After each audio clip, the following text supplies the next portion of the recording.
The biggest fight in UFC history, backed by the worst rivalry in UFC history. How could this fight be anything else but fire? In the blue corner, you have Conor McGregor, the biggest star in UFC history, who seemed hell-bent on creating an international incident for this fight. This dude attacked Khabib, his father, his religion, his countrymen, his teammates, his bus, and even Putin, which is pretty based. You tap 4 times. So what? I'll tap your head off the like canvas, chicken. kid. You tap like chicken I'll 4 tap times. your head off the canvas. Because if that bus door had have opened, this man would be dead right now. He would be in a box, and I would be in a cell. Him and Kadyrov were at a mosque together, and he posted a picture of Kadyrov on his Instagram site.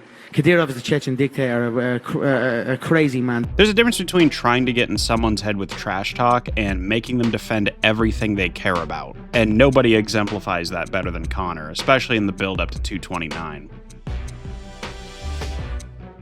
In the red corner, Khabib Nurmagomedov, the greatest lightweight of all time.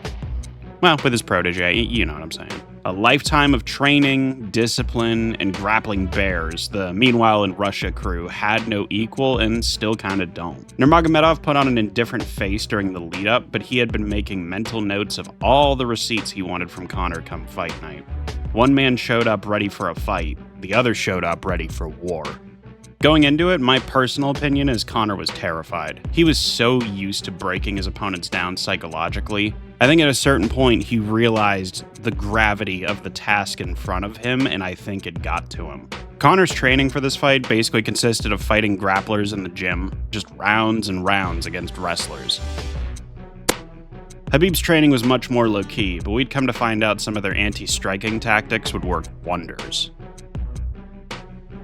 Round 1, Conor comes out pressuring, looking to force the shot out of Khabib, rather than waiting for him to make the first move. Just missing the knee, Khabib gets to the leg, and Conor actually does a great job of defending for a bit. McGregor was a fighter that cared a lot about balance, and most of Khabib's takedowns were predicated on tripping and weight manipulation. Now, eventually the chain wrestling would secure the takedown for Khabib, and this is where the rest of round 1 would take place.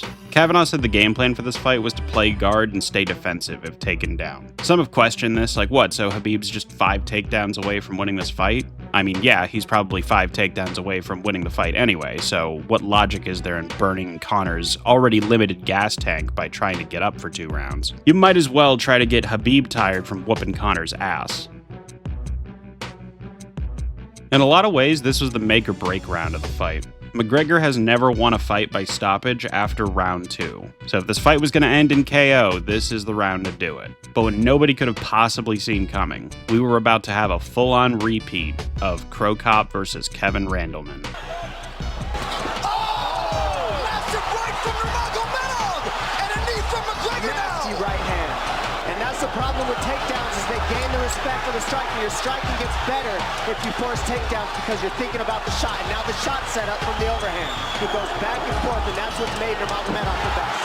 That right hand. Huge overhand right by Khabib. And even though Conor recovered lightning fast, he's still visibly hurt. Khabib on top, 4 minutes to go.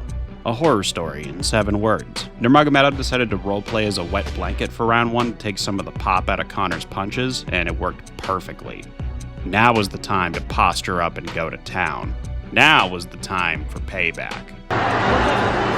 Let's cook now. It's just ferocious. I mean, he's the best ground and pound artist in the sport. Oh, he's getting lit up.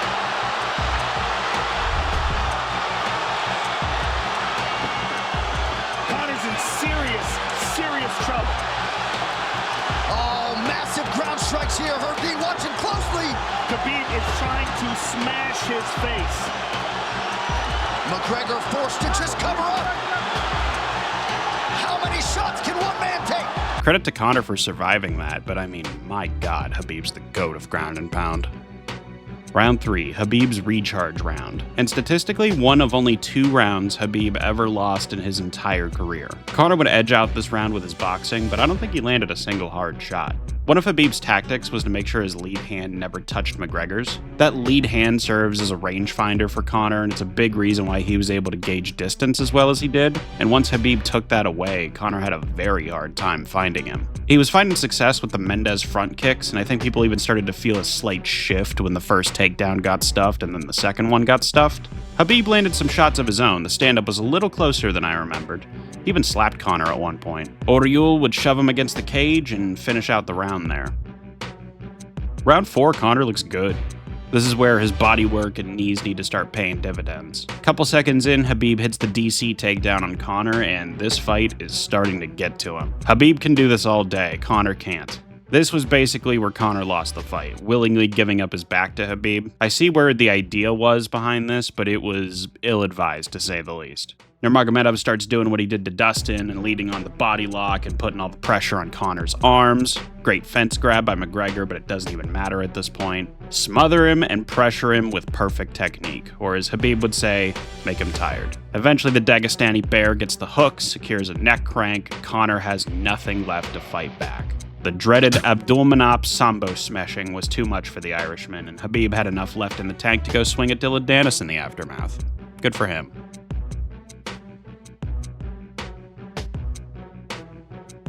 Khabib Nurmagomedov would go on to carve out a legacy as an all-time great, whereas this fight would mark the end of Conor McGregor in a lot of ways. I mean, he'd fight a couple more times, look like a shell of his former self, embarrass himself on the mic badly against Poirier in the trilogy, and would cap it off with one of the worst leg breaks in UFC history. It was already a massive long shot for Conor to return to form, and adding that loss to Khabib, we would never even see a glimpse of the guy he once was. Or said simply in 1,000 different comment sections, Mayweather took his heart, Khabib took his soul.